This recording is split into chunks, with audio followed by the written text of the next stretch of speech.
Hello दोस्तों, तो loco pilot 2024 में सीबीटी 1 की एक्सपेक्टेड कट ऑफ हमारे हिसाब से रहेगी 80% के ऊपर या फिर 80% के आसपास। जितनी भी रहे, कम रहे तो बहुत अच्छी बात है, क्योंकि वैकेंसी बहुत कम है तो जो ये कट ऑफ है वो ऊंची जानी है। तो 80% हम मान के चल रहे हैं कि हमारा जो टारगेट रहेगा वो 80% के ऊपर ऊपर ही रहेगा, नीचे नहीं रहेगा।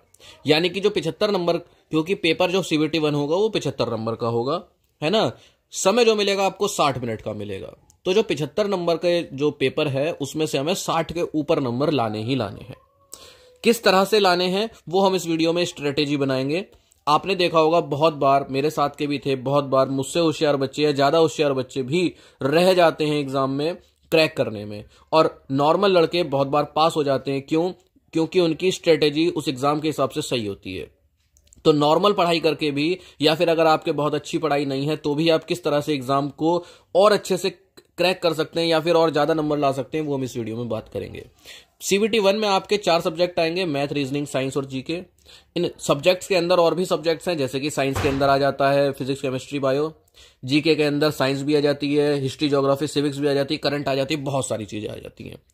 ये मैंने नंबर लिखे हुए हैं। मैथ 20 नंबर की आएगी, साइंस 20 नंबर की आएगी, रीजनिंग 25 मार्क्स की आएगी और जीके जाएगी 10 नंबर की। यानी जो 60 के ऊपर नंबर लाने हैं, अगर आप मैथ, रीजनिंग, साइंस को ही 100% कर लें कि पेपर में इसका कोई सवाल ना छूटे, तो भी आपके नंबर 60 के ऊपर आएंगे, करीब 65 नंबर आएंगे। हालांकि ये पॉसिबल नहीं होता है, एक आध नंबर इधर उधर हो ही जाता है हर जगह। अब हमें स्ट्रेटेजी बनानी है कि कैसे हम अपने नंबर को बढ़ा सकते हैं, है ना। सबसे पहले बात करते हैं मैथ की, जो कि 75 में से आपको 20 नंबर देकर जाएगा। और यह जो मैथ का सिलेबस है वही सीबीटी 2 में भी काम आएगा। इसलिए हमें मैथ पर बहुत अच्छा ध्यान देना है, क्योंकि हमें ऐसा करना है कि हम एक बार मैथ पढ़ लें तो सीबीटी 2 में भी ज्यादा पढ़ने की हमें जरूरत ना पड़े। सिर्फ जो हम यहां पर नोट्स बना रहे हैं वही हमें वहां पर नोट्स मिल जाएं, ज्यादा पढ़ने की ना मिले। इसीलिए सबसे पहला पॉइंट इधर आता है कि आप प्रॉपर और साफ सुथरे नोट्स बनाइए। मैथ की अलग से बुक बनाइए, रजिस्टर बनाइए। मैथ के ऊपर ये सिलेबस लिखिए। बहुत से बच्चे कहते हैं पीडीएफ दे दो, पीडीएफ दे दो, फोटो दे दो। तो भैया, आप जितनी देर मुझे इंस्टा पर जाकर या कहीं और जाकर कमेंट करने में, मैसेज करने में लगाते हैं कि आप पीडीएफ दे दो, उतनी देर में तो आप इस वीडियो को पॉज करके यहीं से सारे नोट ना कर लो।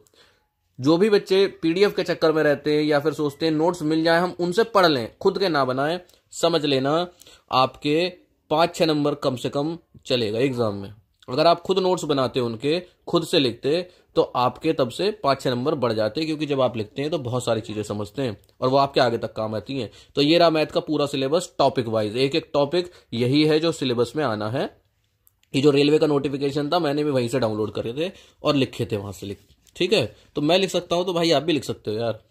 तो पहला पॉइंट आ गया कि आपको रजिस्टर बनाना है, उसमें प्रॉपर और साफ सुथरे नोट्स बनाने हैं। प्रैक्टिस के लिए अलग रखना है, जिसमें कि गुचुड़ पुचुड़ हो जाएगी। फिर बात आती है कि किस तरह के सवाल आएंगे, कठिन आएंगे कि आसान आएंगे। तो लेवल कैसा आता है क्वेश्चनों का, बहुत से बच्चों को कंफ्यूजन होता है ना कि हम कितने कठिन सवाल ट्राई करें, प्रैक्टिस करें। तो मैं आपको बता दूं, लोको पायलट का जो एग्जाम होता है उसमें सभी क्वेश्चनों के लेवल, चाहे वो मैथ हो, रीजनिंग हो, साइंस हो, या तो वो इजी होते हैं या फिर वो मीडियम लेवल के होते हैं। बहुत ज्यादा कठिन लेवल के शायद ही आपको मिलेगा, वरना इजी या फिर मीडियम लेवल के मिलेंगे बेसिक सवाल। तो आपको जो प्रैक्टिस करनी है वो ये नहीं कि बिल्कुल एसएससी के मेंस की तरह करनी है कि घुस जाओ कठिन से कठिन सवाल लाओ ना। अगर आपको कोई टॉपिक आता है, अगर आपको सिंपल इंटरेस्ट, कंपाउंड इंटरेस्ट के नॉर्मल सवाल आते हैं, तो समझ लीजिए आप लोको पायलट के एग्जाम में अगर उसका कोई सवाल आता है तो आप कर लेंगे, इजी या फिर मीडियम लेवल। ठीक है, ये पॉइंट मैं आपको बता चुका हूं कि मैथ सीबीटी 1 और सीबीटी 2 में एक ही होगी, दोनों का सिलेबस सेम है। यहां पर अगर इजी सवाल आते हैं तो वहां पर मीडियम आ जाएंगे, बस। कोई हार्ड सवाल नहीं आते हैं बहुत ज्यादा। जो भी सिलेबस है उसको टॉपिक वाइज करिए। कैसे, मैंने अभी बताया था आपको कि इस तरह से सारी आप नोट कर लीजिए पूरा सिलेबस। और जो भी आपने रजिस्टर बनाया पहले पन्ने पे नोट कर लिया, अब टॉपिक वाइज कंप्लीट करते जाइए और उस टॉपिक पर टिक मारते जाइए, जिससे कि आपको पता रहे कि आपने कौन सा टॉपिक कंप्लीट कर लिया है। गारंटी से आपका बहुत अच्छे से सिलेबस कंप्लीट होगा। ठीक है, अब आपको मेन फोकस रखना है स्पीड पर। मान लो आपको परसेंटेज के क्वेश्चन, मान लो परसेंटेज के क्वेश्चन आपको आते हैं, आप कर लेते हैं, तो ये मान के तो चलिए कि आप पेपर में कर लेंगे। पर भाई साहब, आपको पेपर में वो टाइम के अंदर अंदर करने हैं।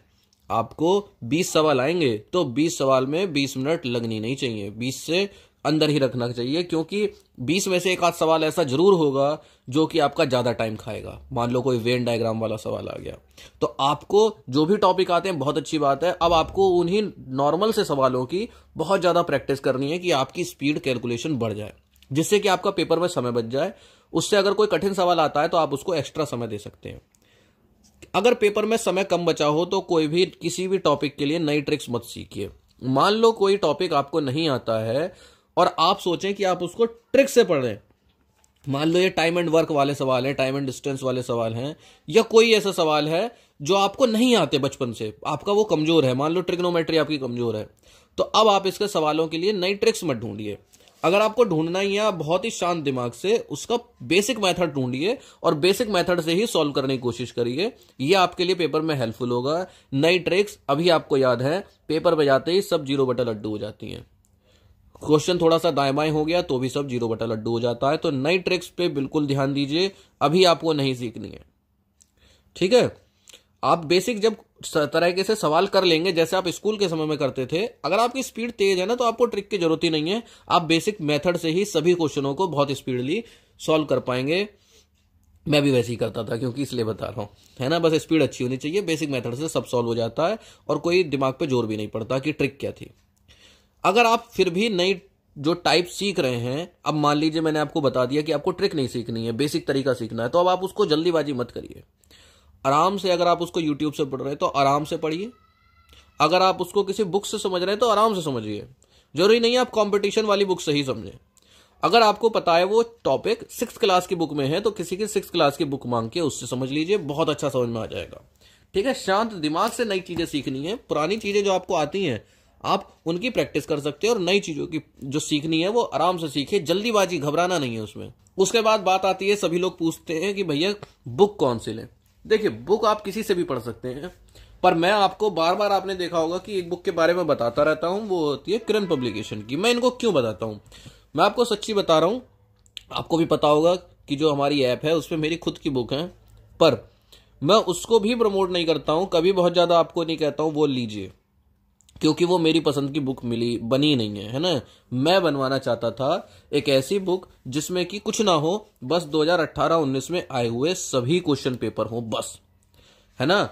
पर किरण पब्लिकेशन में क्या है, जैसे 1996 से लेकर आज तक आए हुए सभी रेलवे के एग्जाम्स में आए हुए सवाल मिलेंगे आपको। ठीक है, और उनके आंसर के साथ साथ उन आंसर्स का देखो सॉल्यूशन भी मिलेगा आपको। सिर्फ ये नहीं बता देंगे कि ऑप्शन 1 सही है, ऑप्शन 1 क्यों सही है उसका सॉल्यूशन भी मिलेगा। इससे बच्चों बहुत बहुत असर पड़ता है। मान लीजिए कोई क्वेश्चन है, आपको पता है कि इसमें क्या आंसर होगा, या आपको नहीं पता है, पर मान लो इन्होंने दे दिया कि ये ग्रुप डी में आया था 2018 में, पर आपको कुछ और आंसर आ रहा, अब आपको कैसे पता चलेगा इसका सही आंसर क्या है। तो ये बहुत अच्छी चीज है कि यहां पर इनका सॉल्यूशन भी दिया होता है, ये 77 वाले का सॉल्यूशन भी दिया हुआ है। ये टॉपिक वाइज, मतलब जैसे मैंने बता दी परसेंटेज टॉपिक आ गया, तो परसेंटेज से रेलवे में आज तक जितने सवाल आए होंगे वो सभी सवाल ही लाकर रख देंगे, और सभी पे लिखा होगा कि कौन सा सवाल कहां पर आया था। आप ना इससे खुद आइडिया लगा पाओगे कि एएलपी में कौन कौन से सवाल आए थे और उनका क्या लेवल होता है। आप देखोगे वो आपको कठिन नहीं लगेंगे। ठीक है, तो आप ये कहीं से भी ले सकते हो बुक। अगर आपको सेकंड हैंड मिल जाए सेकंड हैंड ले लो, आपको दुकान से मिल जाए दुकान से ले लो, ऑनलाइन मिल जाए, जहां से आपको सस्ती पड़े ना वो ले लो।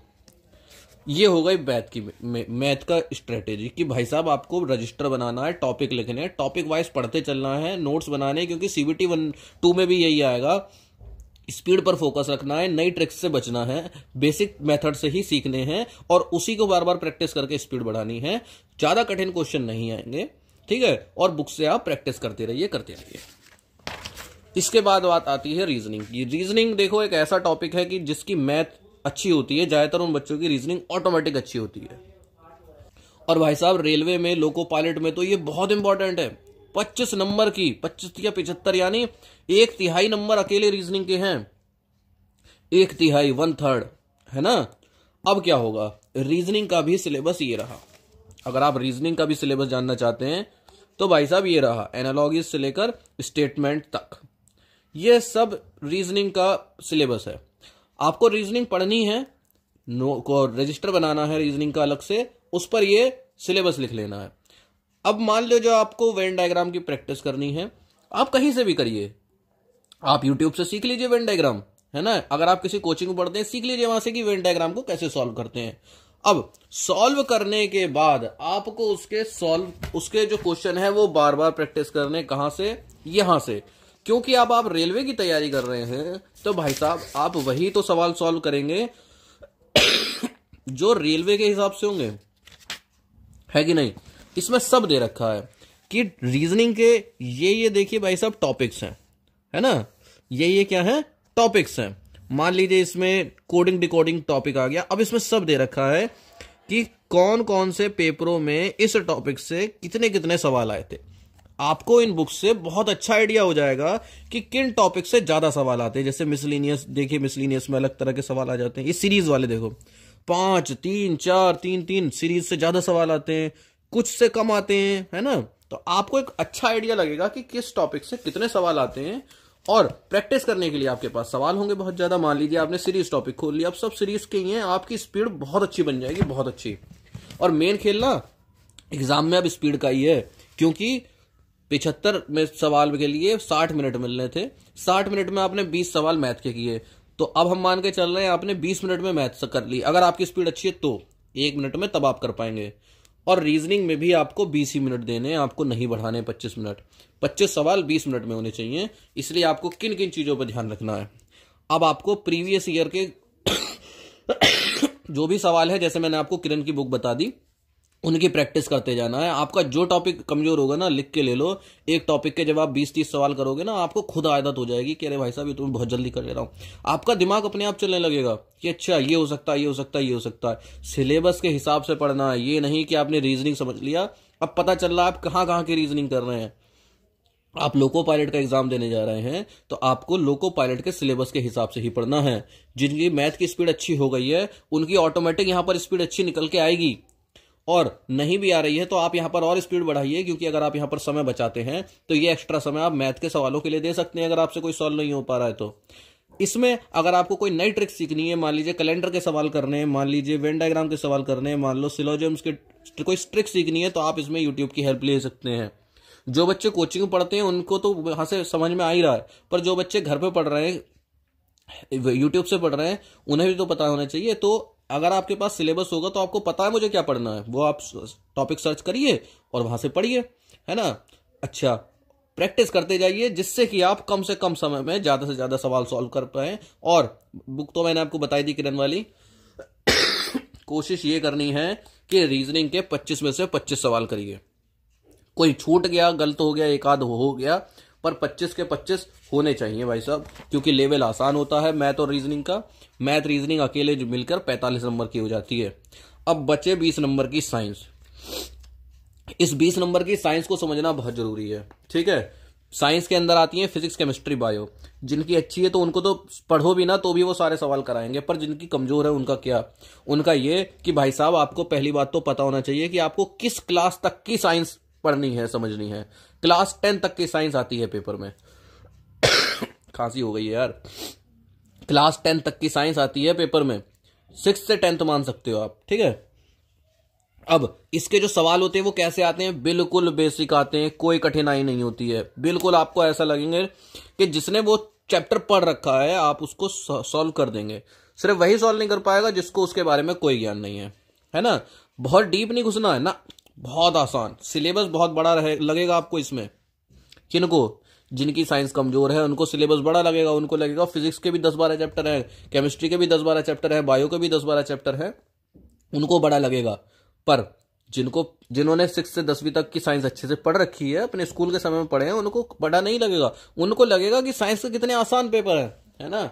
अब साइंस की प्रैक्टिस कैसे करनी है, ये भाई साहब, ये बुक मैं अपनी छपवाने की सोच रहा था। मैंने जो पब्लिकेशन वाले थे मैंने उनसे बात भी करी यार, वो नहीं छाप पाए। सही बताऊं मुझे बहुत कम टाइम मिलता है, नौकरी के बाद घर पे भी और भी काम होते हैं, ठीक है। वीडियो बनाने में भी अच्छा खासा टाइम लगता है। ये क्या है, ये टीसीएस कंपनी है ना, टीसीएस टाटा कंसल्टेंसी सर्विस, वही पेपर कराती है ऑनलाइन रेलवे के। तो बस वही है, जैसे 9, 10, 13, 14, 17, 20, 21, 29, 30, 31 के शिफ्ट 1, 2, 3 में आए हुए क्वेश्चन पेपर विद सॉल्यूशन है इन बुक्स में। कुल मिलाकर कुल मिलाकर 56 सेट्स हैं पेपर के। जब आप इन पेपरों को दोगे, जब आप इन पेपर्स को सॉल्व करोगे, है ना, सॉल्व करोगे सवाल, तो आपको पता चलेगा रीजनिंग के कैसे सवाल आते हैं। तब आपको पता चलेगा कि भाई साहब ये साइंस के कैसे सवाल आते हैं। और लैंग्वेज की चिंता मत करना, हिंदी में भी बुक आती है और इंग्लिश में भी बुक आती है, लैंग्वेज की चिंता मत करना। सिर्फ आपकी जो लैंग्वेज है, प्रेफर्ड लैंग्वेज, आप उसको जाकर उस वाले बुक को ले लो। अगर आपकी इंग्लिश अच्छी है तो इंग्लिश में ले लो, हिंदी अच्छी तो हिंदी में ले लो। जैसा आपने स्कूल में पढ़ रखी है जिस लैंग्वेज में, आप उस लैंग्वेज में ले लो। तो इस तरह से आपको एक आइडिया लगेगा कि साइंस के सवाल कैसे आते हैं, है ना। बेसिक आते हैं फिलहाल। प्रीवियस ईयर के क्वेश्चंस को आपको प्रैक्टिस करना है, ठीक है। साइंस को 6 से 10 तक की कोई सी एक बुक ले लो, उससे प्रैक्टिस कर लेना है आपको। टॉपिक्स, जैसे अब आप टॉपिक्स सर्च करिए कि important topics in physics, important topics of chemistry, important topics of biology, इस तरह से सर्च करेंगे तो यूट्यूब पे बहुत सारी वीडियोस आएंगी, आप उनकी हेल्प ले सकते हैं। या फिर जहां पर आप कोचिंग पढ़ रहे हैं वहां पर कोचिंग में आपका साइंस का सिलेबस ऑटोमेटिक कवर हो जाएगा। जरूरी है आप साइंस के इंपॉर्टेंट टॉपिक्स के जरूर नोट्स बना लीजिए। मैंने कहा ना यूट्यूब पर सर्च करिएगा। जैसे कोई चैप्टर आया, आपने देखा कि क्लास 10th के फिजिक्स का पहला चैप्टर है कोई, अब आपने डाला चैप्टर का नाम, मान लो मेजरमेंट चैप्टर है या इलेक्ट्रिसिटी चैप्टर है, आपने यूट्यूब पे डाला important questions of electricity for loco pilot, इस तरह से डालेंगे, एसएससी भी डालेंगे तो भी वो इंपॉर्टेंट क्वेश्चन सेम आएंगे। खांसी भी है और कंटिन्यू बोल रहा हूं, गला छिल गया बोलते बोलते। चलिए, यहां पर सबसे जरूरी चीज, साइंस में बिल्कुल समय नहीं गंवाना है। पेपर में जब 20 नंबर की साइंस आएगी तो आपको उसमें 10 मिनट से ज्यादा नहीं लगने चाहिए। 20 नंबर की साइंस में 10 मिनट से ज्यादा नहीं लगने चाहिए। मैथ का मैंने बताया 20 सवाल 20 मिनट, है ना। रीजनिंग के 25 सवाल, वो भी 20 मिनट, हो गए 40 मिनट, ये 10 मिनट हो गए 50 मिनट। अब बचे आपके पास 15 मिनट। 15 मिनट में से ये आएगी जीके, जो कि होगी सिर्फ 10 नंबर की। 15 मिनट में से इसको सिर्फ 5 मिनट देने हैं जीके को। क्वेश्चन पेपर की बात बता रहा हूं, जब आप लोको पायलट का एग्जाम कंप्यूटर के सामने बैठकर दे रहे होंगे। 10 सवाल में भाई क्या होगा, 10 सवाल में 2 चीज होंगी। आपने जीके का सवाल पढ़ा, आपसे पूछा गया कोई सवाल कि पृथ्वीराज का भाला कितने किलो का था, मान लीजिए एग्जाम्पल के लिए, ठीक है। आपसे आपको 2 ही रास्ते होंगे, या तो आपको वो सवाल आता होगा या फिर वो सवाल आपको नहीं आता होगा। अगली चीज, जीके में तुक्के मत बढ़ाइएगा। मैंने आपसे पहले भी कहा, मैथ के कोशिश कीजिए कि पूरे के पूरे 20 सवाल अटेम्प्ट करो, रीजनिंग के 25 के 25 सवाल अटेम्प्ट करो। साइंस में आप कर सकते हो, पर जीके में बिल्कुल तुक्का नहीं भिड़ाना है। जीके में जो आपको आता है वो आएगा, जो नहीं आता उसको छोड़ देना भैया। तुक्के के चक्कर में मत रहना, गलत हो जाते हैं बहुत सारे। जीके में आपको बहुत ज्यादा समय नहीं देना, क्योंकि ये सीबीटी 2 से हट गई है। सीबीटी 2 में जीके नहीं आएगी। जिसकी जीके कमजोर है उसके लिए फायदा हो गया, है ना। आपको या तो डेली 15-20-30 मिनट पढ़ लो, या 5-10 मिनट भी पढ़ लो यार। मेरी तो देखो 0 बटा लड्डू है। या फिर आप इस तरह की पेपर से 1 महीने पहले पेपर से 1 महीने पहले इस तरह की करंट अफेयर की बुक ले लो। जैसे ये इनकी है किरण वालों की करंट डाइजेस्ट, ईयरली वाली, वार्षिक 2023 से लेकर 2024 तक के सभी चीजें इसके अंदर हैं। क्या हुआ था, क्या प्राइस डिस्ट्रीब्यूट हुए, क्या क्या नई पोस्ट बनी, सब चीजें इसमें हैं। एक बुक ले ली 1 महीने पहले, ज्यादा नहीं। अभी आपको मेन फोकस रखना है मैथ, रीजनिंग, साइंस। जीके सिर्फ 1 महीने पहले पढ़ना शुरू कर दो। अगर पेपर में सवाल आया वो जो आपका पढ़ा हुआ है, अगर आपको लगता है कि हाँ आपको वह आता है तो लगा दो, वरना तुक्के नहीं भिड़ाना है। सिर्फ रिसेंट के इंपॉर्टेंट टॉपिक्स या इवेंट्स कवर करने, कुछ इंपॉर्टेंट चीज हुई हो, कठिन पे नहीं जाना है, बहुत ही बेसिक टॉपिक कवर करने हैं, है ना। ये नहीं जैसे मान लो वर्ल्ड कप हुआ तो बस वर्ल्ड कप कौन जीता, कहां हुआ, बस ये नहीं। वर्ल्ड कप में दूसरे मैच में चौथी बॉल पर क्या हुआ ना, डीप में नहीं जाना है। सिर्फ वही सवाल अटेम्प्ट करने हैं वही सवाल अटेम्प्ट करने हैं जो आपको आते हैं, आपको कॉन्फिडेंस है कि हाँ भाई ये मुझे आता है, ये बिल्कुल सही है। और सिर्फ 5 मिनट देने हैं। कितने हुए, मैथ के 20 मिनट, रीजनिंग में भी आपने 20 मिनट दिए, साइंस में 20 सवालों के लिए 10 मिनट, और जीके में 10 सवालों के लिए 5 मिनट। हुए कितने, 40, 50, 55। अब भी आपके पास कितने मिनट बचे हैं, 5 मिनट बचे हैं। खांसी यार इतनी ज्यादा हो गई ना, मेरा गला छिल गया बिल्कुल, है ना।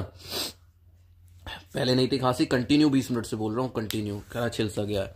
55 मिनट हो गए। अब बचे आपके पास 5 मिनट।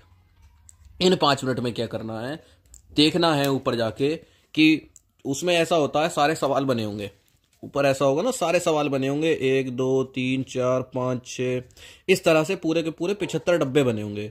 जो जो आपने टिक मार दिए होंगे वो डिब्बे ना ग्रीन हो गए होंगे। वो डिब्बे कैसे हो गए होंगे, ग्रीन। तो जब आपके पास 5 मिनट बचे हों तो आप ये देख सकते हैं क्या मेरा कोई डिब्बा छूटा तो नहीं है ग्रीन, मैथ वाले हिस्से में कोई डिब्बा छूटा तो नहीं है। अगर कोई छूटा है ग्रीन होने से तो आप एक बार खोल कर देख लो, क्या पता वो क्वेश्चन आपने सही टिक ना मारा हो, है ना, क्या पता जल्दीबाजी में वो टिक ना हो पाया हो, सेव ना हो पाया हो। तो इसलिए लास्ट के 5 मिनट जरूर होने चाहिए कि आप एक बार देख लो उन सवालों को जो जो आपके छूट हैं। जीके पलट के मत देखना, जीके पलट के देखोगे तो आप तुक्के भिड़ा जाओगे। सिर्फ मैथ, रीजनिंग और साइंस को पलट के देखना है कि अगर उसमें कोई सवाल का डब्बा ग्रीन ना हुआ हो तो आप एक बार देख लो। ये थी भैया 2024 के लोको पायलट की स्ट्रेटेजी। अभी भी कुछ कंफ्यूजन है आप मुझे बताना। एक स्मार्ट स्टडी को लेके चलना है, मेन फोकस हमारा ये है कि आपको सिलेबस के अकॉर्डिंग पढ़ाई करनी है और मैथ, रीजनिंग, साइंस पर बहुत अच्छा फोकस रखना है।